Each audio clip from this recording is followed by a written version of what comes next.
Let's turn our attention because quite a troubling story coming out of Crystal Palace yesterday. Back page of the Sun this morning says chaos at the Palace. Roy Collapse's exit was about to be confirmed. Successor Glasner waiting in the wings. Back page of the Daily Mail this morning. Roy Hospital dash.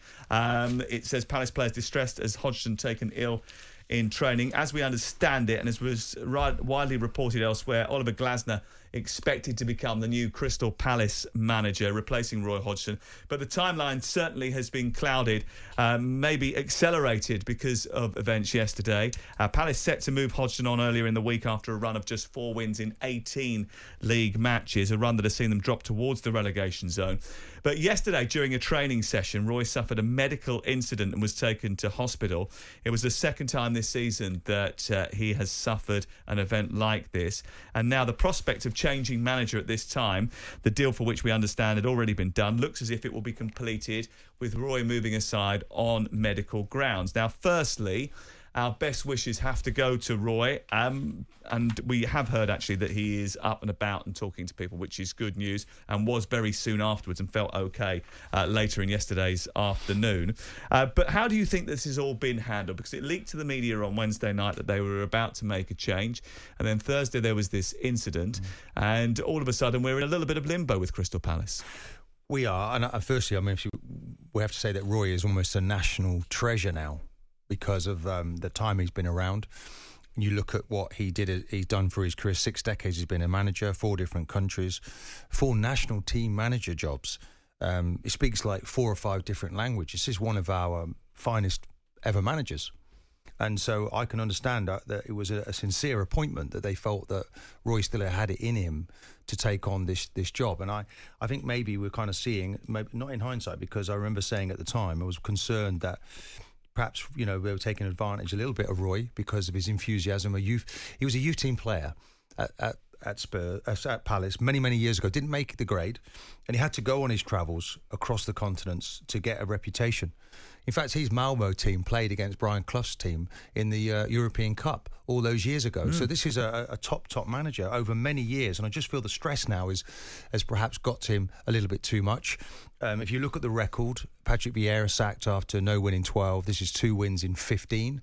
So obviously Steve Parish is a numbers man. They've been concerned about the lack of results recently. And it looks as if Roy was about to step aside, and probably the stress of that. This is, you talked here about, just earlier you were saying about the average age now is going up for players. It seems to be for managers. But there maybe comes a point when, what is he, 76 years of age 76. Now? I think Roy was starting to look like, yes, he wanted to be on a beach. He talked about getting, every sinew out of this team was like an old piano that he was trying to get a tune out of, and he couldn't.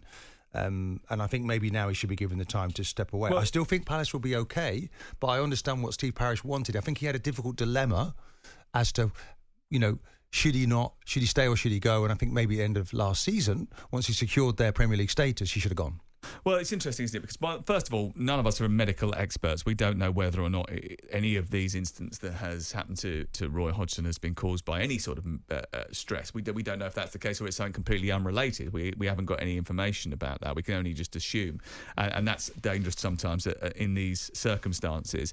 But in terms of the way that Crystal Palace have handled it, I wonder whether or not it's just an example of how the club has been run in recent times and what you think about that. Because over recent weeks, we have seen the crowd at Selhurst Park, and whenever they have been on their travels, it happened at the Emirates as well, quite famously, the travelling supporters have accused the leadership of being weak, taking the club backwards.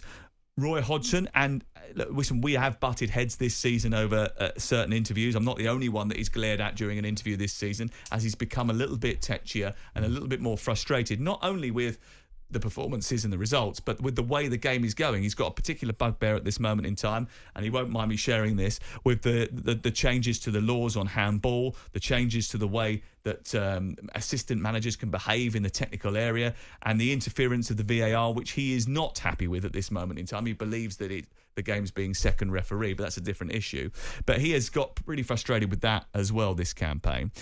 I don't think Palace should have bought him back this season, because his legacy was complete, as you say, at the end of last campaign, where he had helped them survive in the Premier League. And really, the club shouldn't have put him in this position, should they? The thing is that it looks from the outside as an element of a lack of ambition. Now, I know that everyone will say, oh, financial fair play, and look at the problems other teams had, and it's a well-run ship, and we should look at it and say, a number of years now, is it 10 years? 11 seasons in the Premier League. An awful lot of teams would be pretty proud of that. We never see, no talk, well, there's talk of developing the ground, but that's a bit slow to happen. Now, I thought when Patrick came in, there was a lot of change.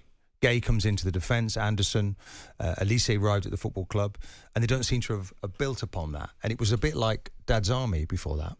The oldest Premier League team in the Premier League, average age, obviously a manager that they then who stepped down to quite a fanfare, and we thought that was it. And then Roy is being asked back again. I felt it was just too much, and the club needs to go. I know it's a safe pair of hands, but it's been a dangerous game to play. And I think now is a time to... the next manager there has to be... It's Martin, vital to get this right. I got why they brought him back at the end of last season. They wanted to... I mean, listen, I didn't agree with the change. I knew that I could see on paper, and so could you and everybody else, that Crystal Palace were going to be absolutely fine at the end of the last campaign. I know Crystal Palace fans will tell you, and rightly so, they pay their money. They are the ones that see the team week in, week out. They will tell you at the end of last season, with Patrick going through that run of terrible results, that the football wasn't good enough and there was no way out of it. Eze wasn't playing at that moment in time. Hodgson came in, had a run of winnable fixtures, which they did end up picking up loads of points in. They stayed up.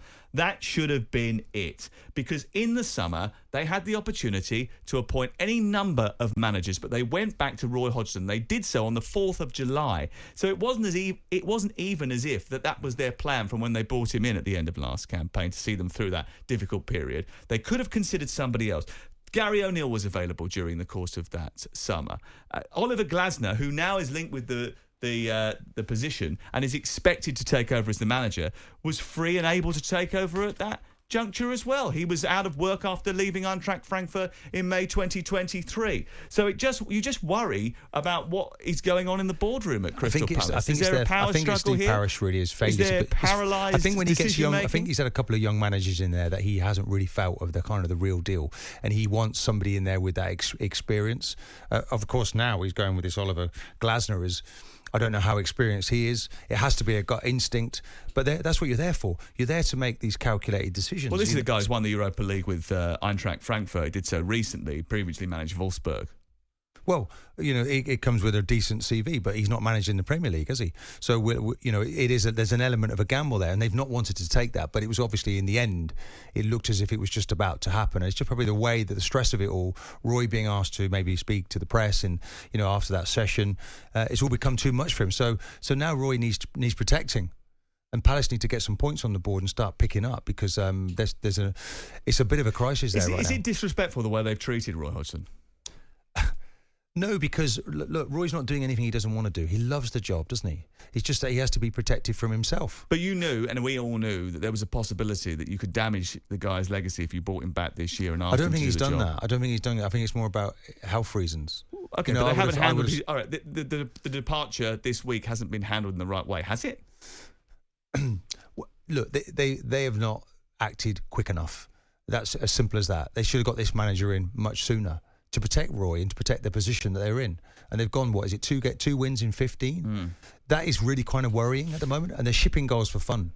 Well, it's interesting. I'd love to know what Crystal Palace fans make of it. 03717 223344. Text us 81089. What do you think about the way that Crystal Palace as a football club is being run? I was looking at the shareholders. Steve Parish only owns 10% of the club, but he seems to be the main decision maker.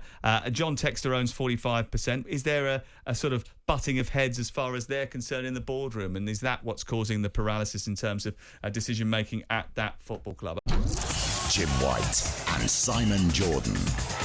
Monday to Friday mornings from 10 on AM, on DAB, via the TalkSPORT app and on your smart speaker. TalkSPORT.